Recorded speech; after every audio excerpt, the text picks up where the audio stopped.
Hello everyone, and welcome back to the Skulk. Bringing you more Major Minor. It's been a while since I last recorded this, but you guys don't know that. You just went on to the next one in the playlist, didn't you? Anyways, I was curious how much closer I am to my first attempt. Attempt. It's not like I could fail at a story. Anyways, so I just wonder how close we are to where I left off, so I can come back to this and record this. Anyways, let's get back into it.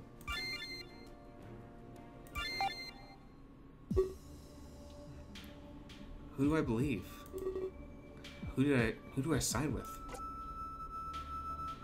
Oh, Ademia and Connard, the assassins, or stand with you too. Now, so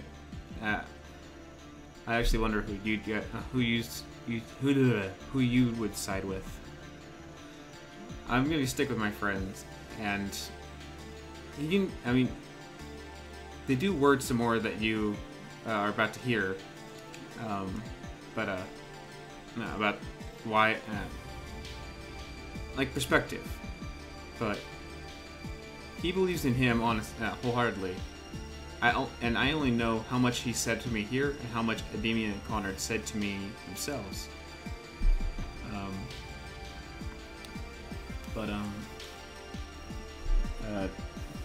Let's see how to word it. You only get to hear what they have to say. My friend, he's only heard his side. That's Righty's side. Ademia and Connard, he doesn't know only what Righty has told him. So you really don't know whose side to truly believe.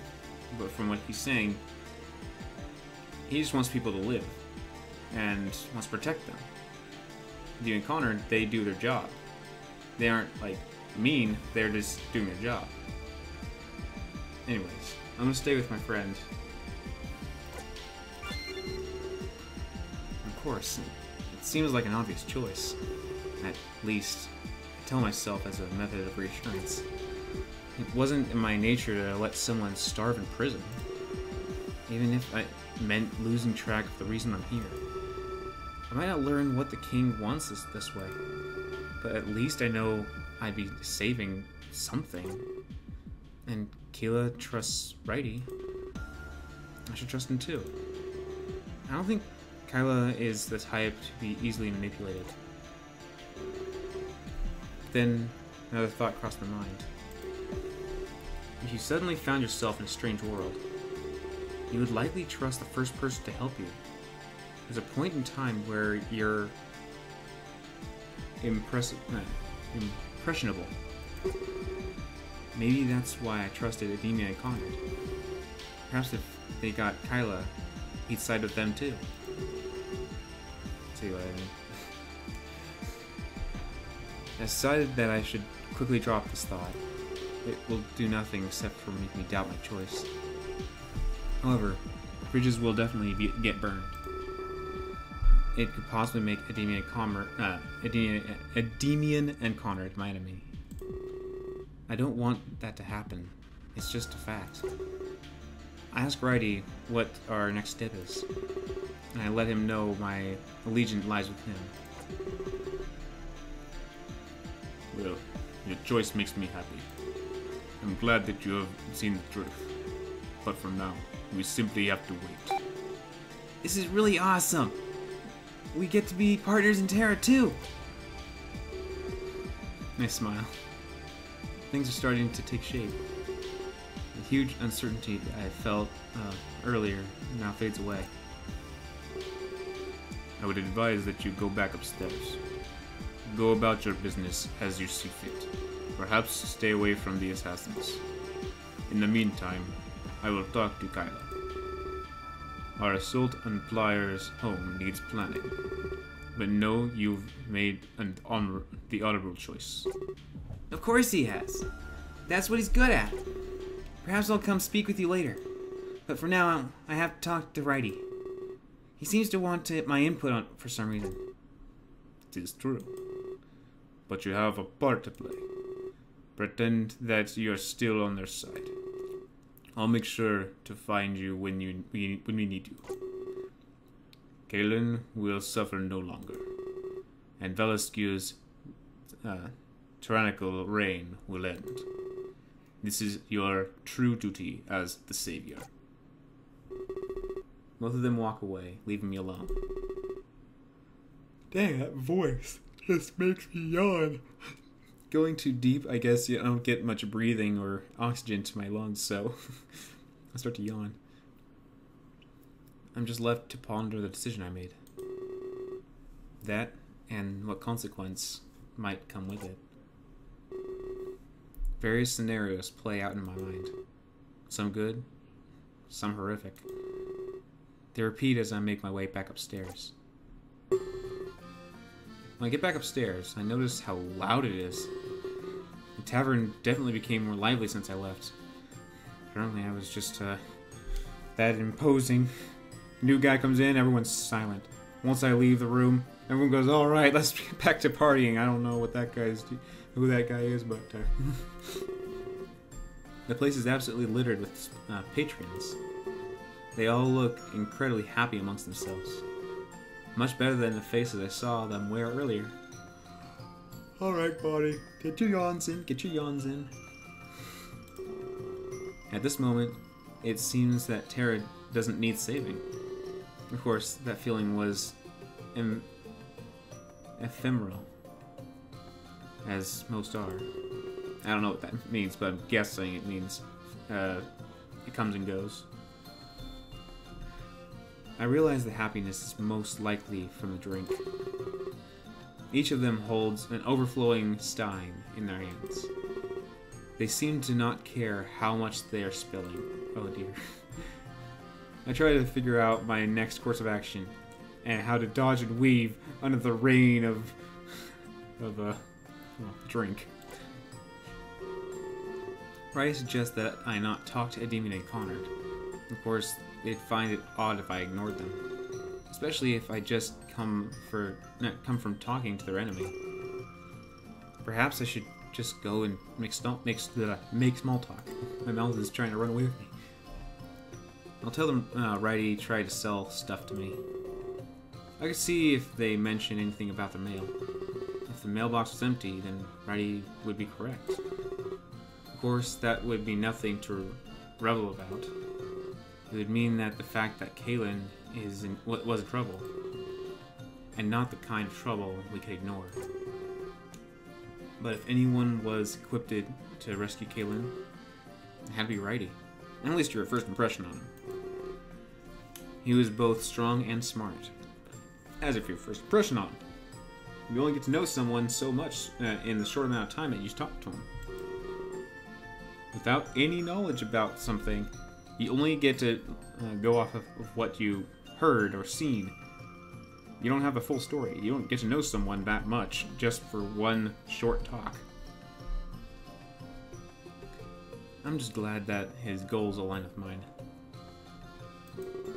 We wanted to learn the truth about Velasquez. Hey there! Surprised at all the people? People seem to forget what we were. People seem to forget what we are. At night, we turn into a watering hole. No immigration papers to be found. Not that it bothers me, of course. Everyone is on the same journey of their own. We cater to every type of person. People who've come a long way to be here. Or perhaps who still have a long way to go. Anyways, I saw you go downstairs. You must have had a chat with Reddy. He has always something to say, that one. Sometimes I think he's just bored. He sits around all day on his own. Do you want to come have a drink? Me and Fidget were about to sit down. There's something we should talk about. We have our own special table, so we don't need to wait for any vacancies. He points at a table near the corner of the room. Tavern. I see Fidget sitting down. He's talking to himself. I shrug and say, sure. I didn't have anything to lose. Great. Oh, and one more thing. While you're here, eat drink for free. He starts walking towards the table. I follow. I wave to Endymion and Connor as I pass them. I just want them to know that I'm not ignoring them. They wave back, with a nervous look in their faces. Oh no, he's gonna tell them something, isn't he? Oh no. When we arrive at the table, I promptly sit down.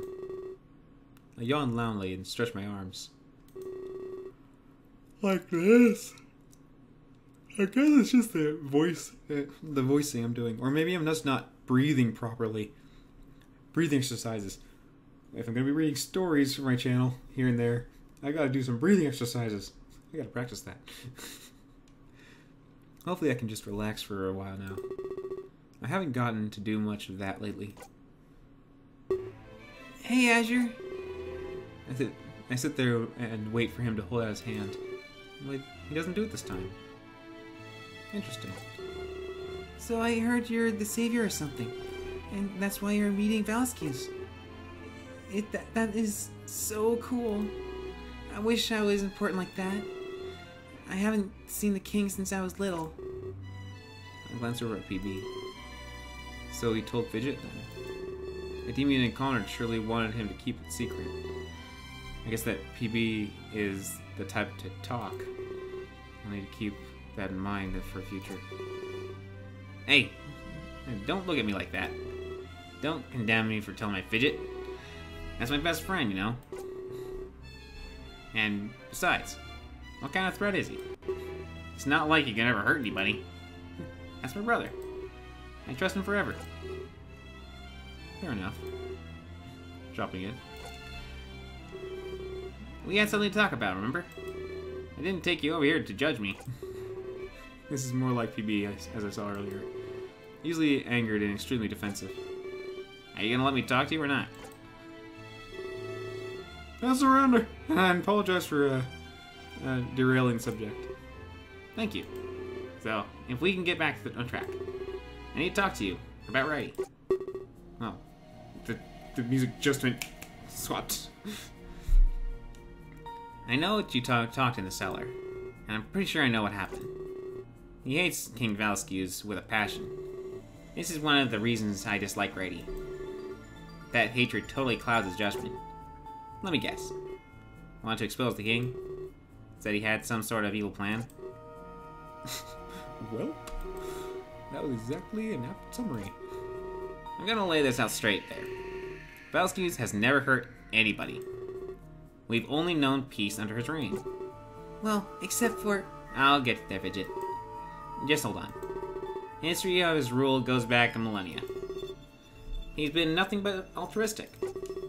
I know that Righty is strong and smart, but on that matter alone, he's biased. And I really have no idea why. Fidget and I owe Valsky's so much. I don't know why he hired those assassins, but I trust his judgment unconditionally. I guess PB doesn't know that they always worked for him. He thinks that they are new Valsky's employ. I won't reveal this to him. It seems to be a secret. I wonder if their relationship had to do with this. Endymion and Connor did mention they were almost a trio.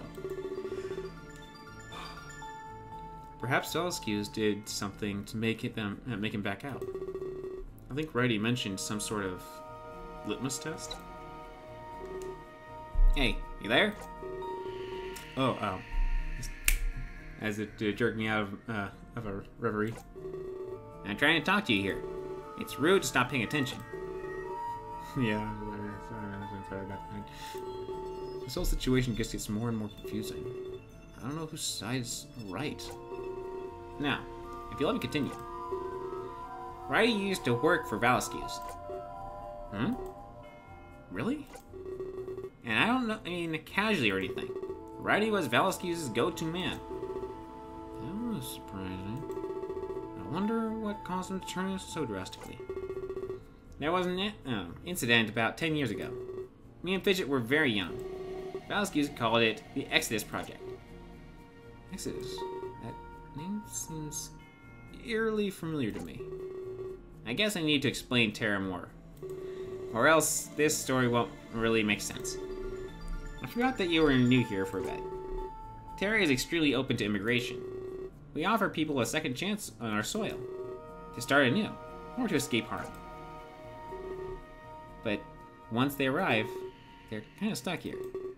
Leaving Terra is impossible. Oh. That's what makes us special. We're something like a we're something like a one-way street. Still better than your world, though.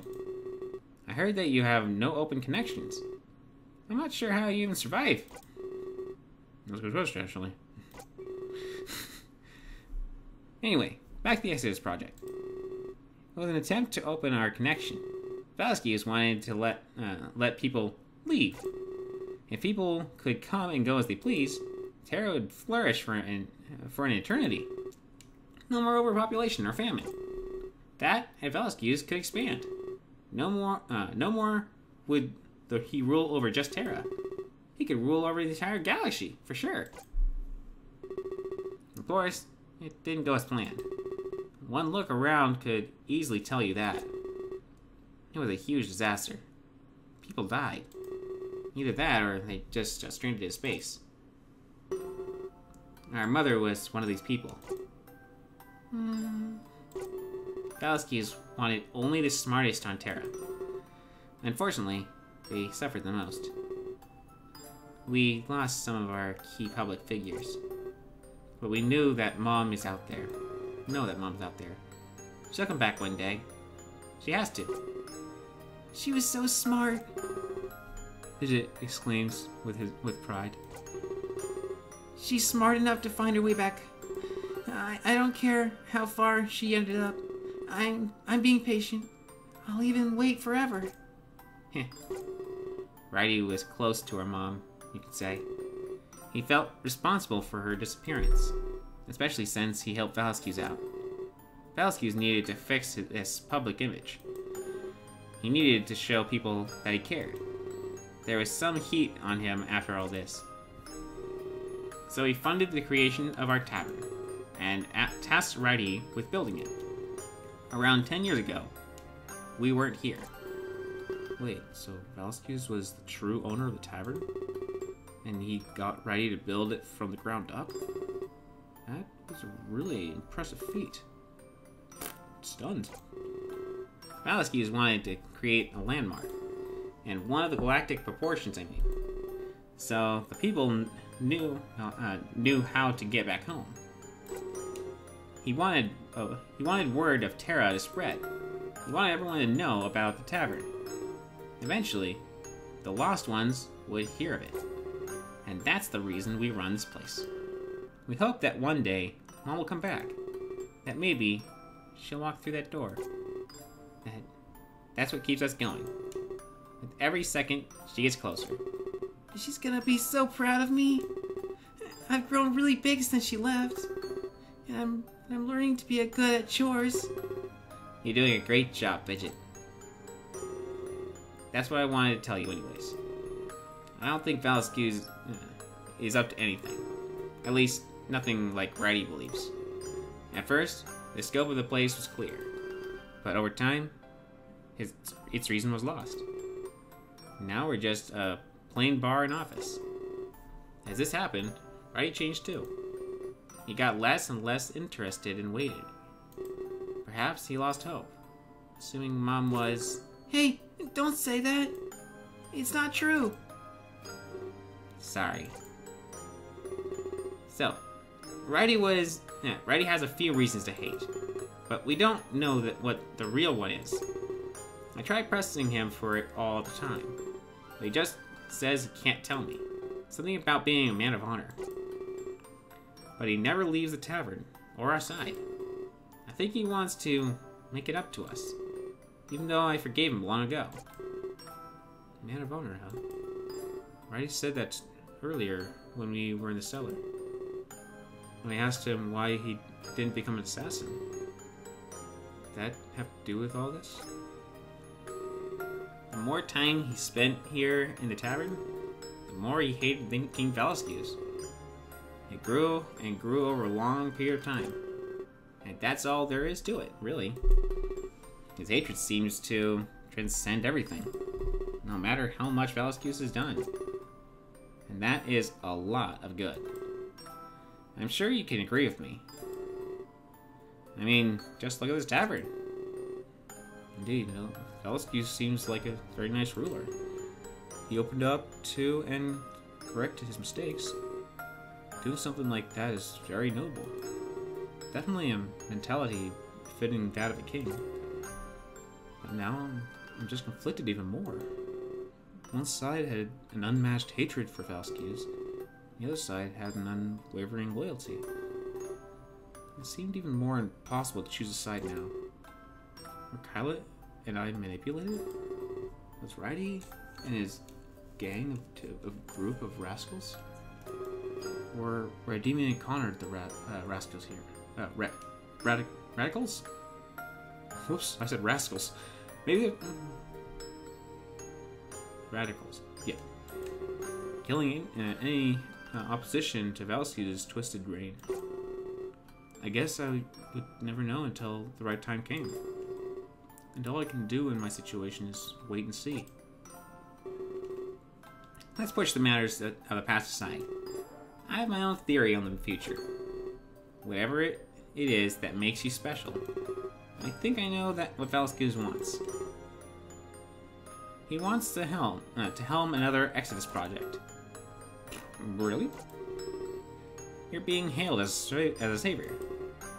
I have no doubt in my mind. He used that term in the past as well.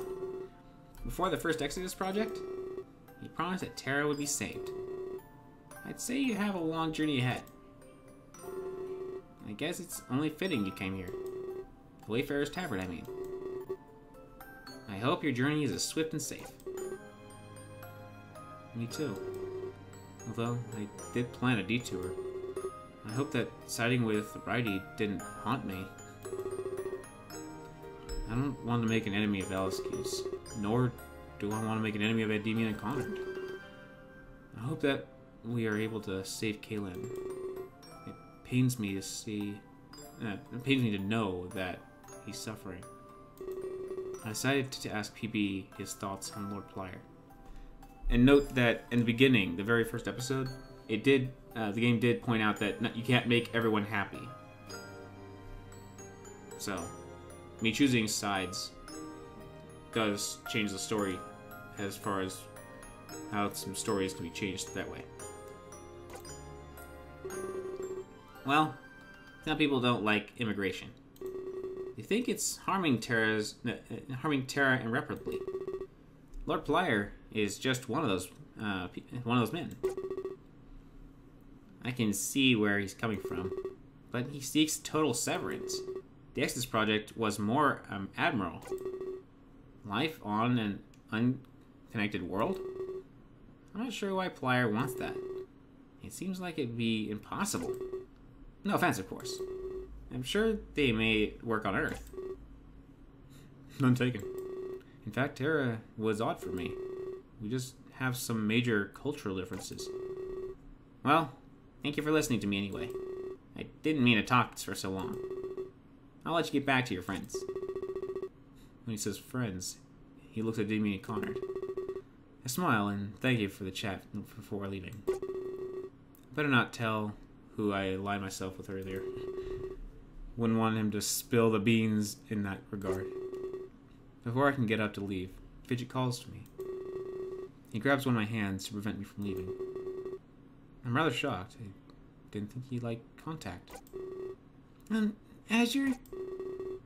He gulps, as if he's extremely nervous.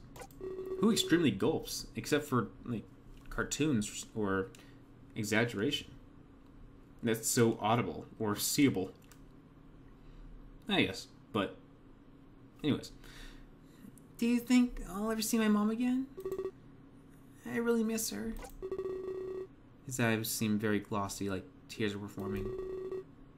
The grip of my hand tightens, becoming intense. I'm losing circulation to my fingers. What should I say to him? You'll always see them again. It all depends on where you're looking, or, time and time again. You want someone's dream and happiness to keep going. This is considered a white lie. He's been waiting this long. Waiting longer. Just keeps him that motivation to keep going. If you remain silent, he'll think that you don't think that she's coming back. And even if she is, gone, you want to keep someone's spirits up. Hence the white lie. I nod and smile at Fidget. I tell him it's only a matter of time now. After this much waiting, she's bound to be close. Yeah, I knew it. Thanks, Azure. This seems to be all he wanted to hear. He retracts his hand and sits silently next to PB. I guess this conversation is over for now. As soon as I stand up, I look towards the assassins. They seem to be deep in conversation among themselves. But as I'm sure it involves... Yawns. But as I'm sure it involves me, I walk towards them.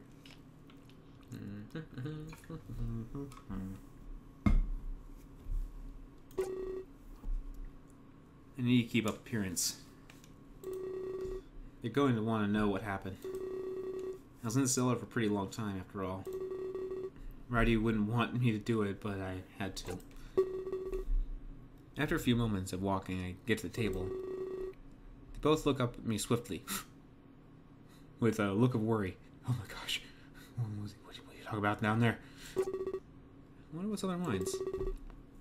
I wait for them to break the silence. Well, aren't you making lots of friends? Looks like you've gotten quite the following. I'm not sure how to take that. Don't be so rude, Conrad. They're free to make friends as they want. I choose the subject, and asked if I missed anything. Not much. Just our entire plan crumbling. Why don't you give him the bad news, Andy? Well, something came up just now. It appears we've reached a bit of a hiccup. Although it's not as bad as Conrad says. I handed in your papers just fine, but it came to something else that alarmed me. Our mailbox appears to be empty. Just like Riley said, it could be. I was hoping to find mail from Kaylin, but it seems he hasn't found the time. This is a big red flag, and I'm worried. A boy of his skill? This should be no problem for him. Everyone said he was the best mercenary. Something bad has happened to him. That's what the demon is trying to say. Not entirely, Conrad. It's just a very small possibility. We shouldn't assume the worst case scenario. And that's where we disagree. The fact remains, we have no mail. Kaylin is physically incapable of writing. I guess it was wishful thinking. He's not good enough for a prison break. His hands are probably tied up pretty bad. If anyone can do it, it'd be Kaylin. And yet, here we are. It's quite scary. His resume was flawless and impeccable.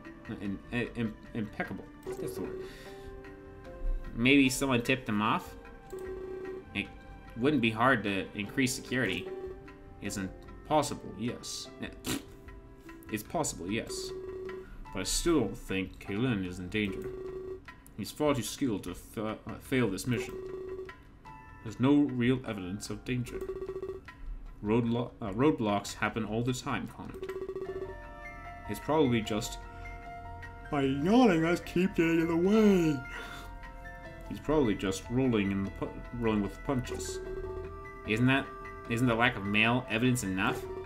Not entirely. Just a change of plans. If we stay the night, I'm sure we'll see. There may have just been a slight delay. You shouldn't jump to terrible conclusions. It's not wise to let anxiety think for you.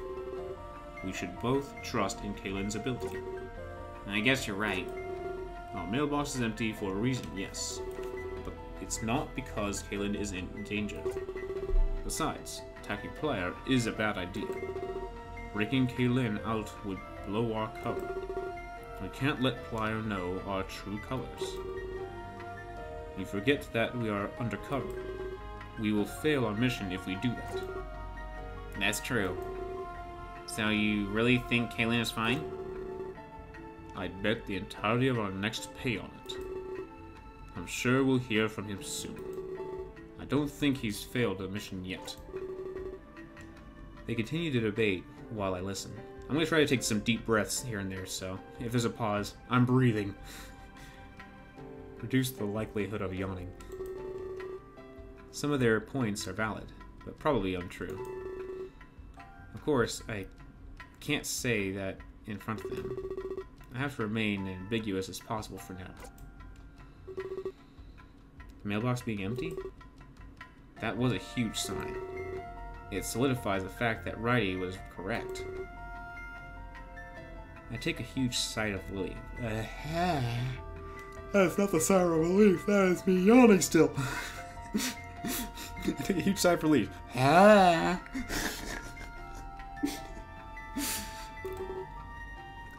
made the right choice. It seems they don't know Kalen was spying on them. Or the king either, for that matter.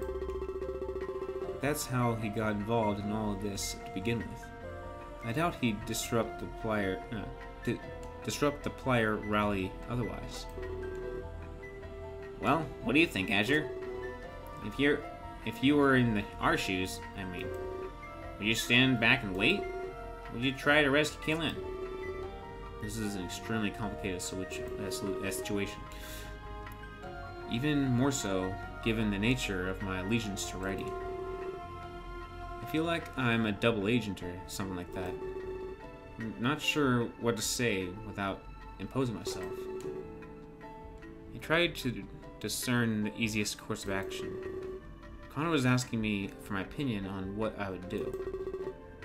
But I was drawing something less than a blank. How do you do less than a blank? Blank is at least is nothing. How do you get less than nothing? Do you give away what you don't have? I really can't talk about what Righty told me, nor can I tell them what I plan to do with him. I have to answer this in a way that fits my personality. Perhaps I could use the questionnaire to my advantage.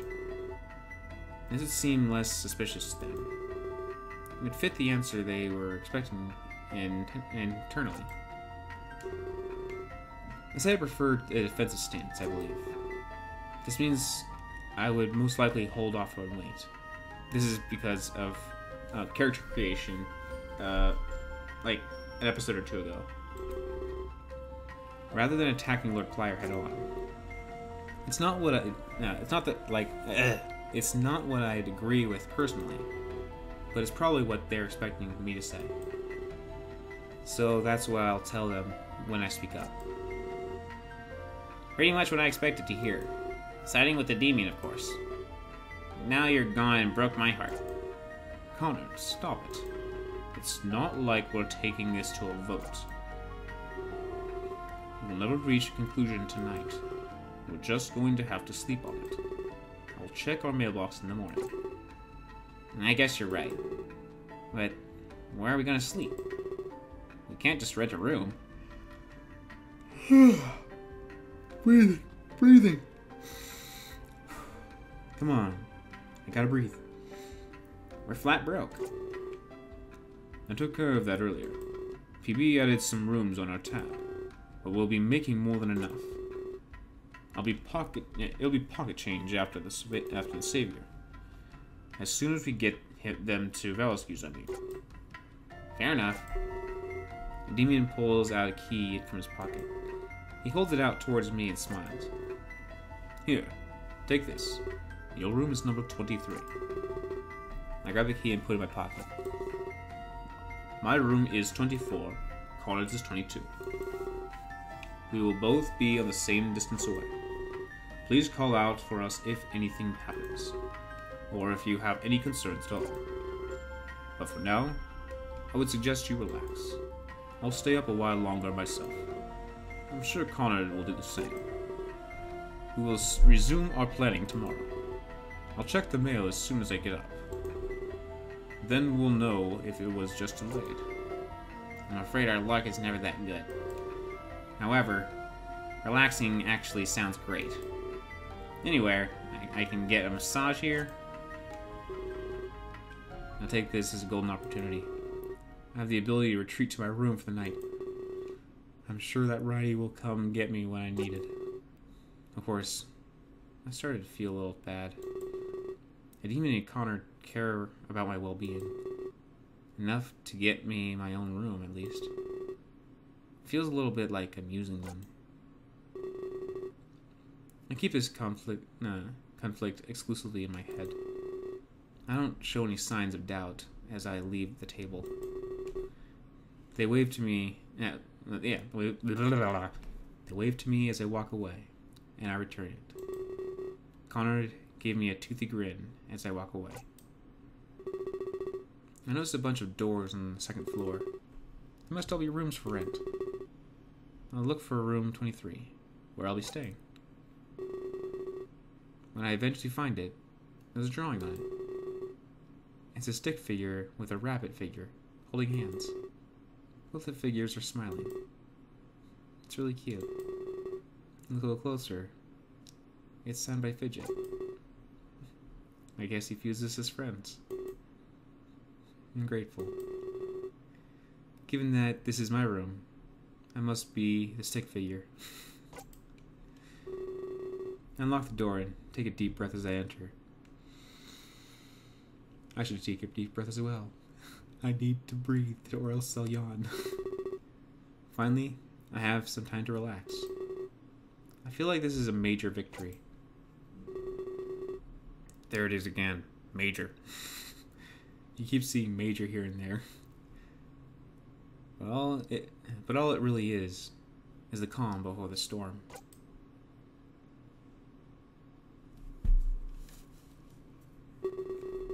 Late at night, in the privacy of the wine cellar. This might actually be where I last... Oh, yeah. This is around the place where I left off. It's really close. I have to say, I'm really glad you helped. Destroying the mail was a great idea. Now they'll attack Lord Plier for sure. Or at least it'll make Righty do the same. Plier's days are now numbered either way. Thank you very much for your help. But about this savior in your midst. That was kept a secret even from me. It could be a great contingency plan. I didn't think you'd sell them out, though. How do you think they'd feel about that? I don't need you to lecture me, Riley. I'm old enough to make my own choices. You won't get a reaction out of me here. Very well. You'll get your money soon. I'll have it delivered in a day or two. Perhaps you can buy Fidget a present. Money? We didn't do this for money, Riley. You said you have information about Mother. I did?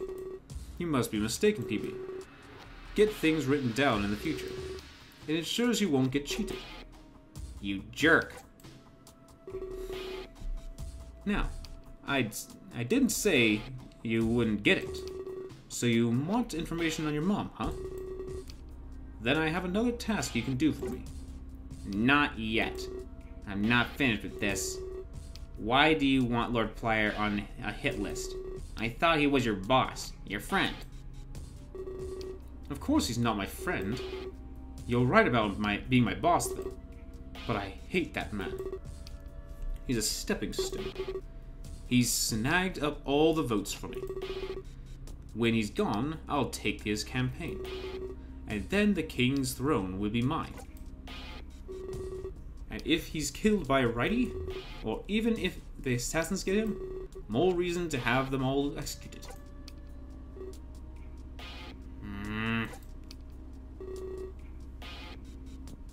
What is the next task in order to learn about my mother?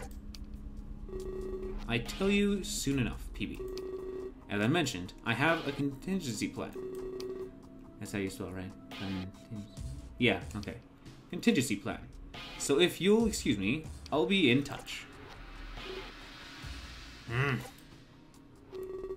I don't like this at all. He lied to us, PB. Yeah, he did. probably doesn't know anything about Mom.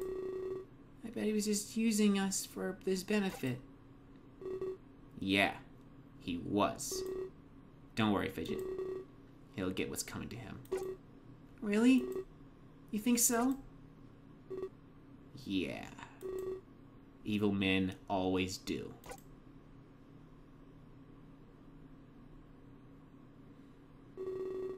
Yes.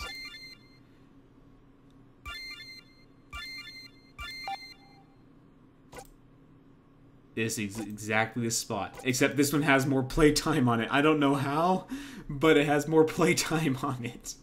This is where I last left off. We are now at the point where I was. So, any episodes after this, I have no idea about. Let's see the difference. Total saves, 12. Except I can't do any other saves. You didn't tell me how to save on command. Anyways. Rook affliction, shock affliction, rucker, true endings 2. True endings 2. Total saves 15. Oh yeah, right. I chose not to save sometimes because we were rolling through it and recording. Okay. Anyways. Next time, we'll be continuing on in the story, and I have no idea what's going on. I still don't know how I got so much more playtime. Maybe I left the game running, or I took a lot more time reading, thinking, whatnot. But anyways, thank you guys for stopping by. And I hope you guys are enjoying the story so far. I'm more likely to have more of these story-based games on the channel here and there if I can find any. But anyways, thank you for stopping by. I'm going to see you guys again. Have a great day, everyone.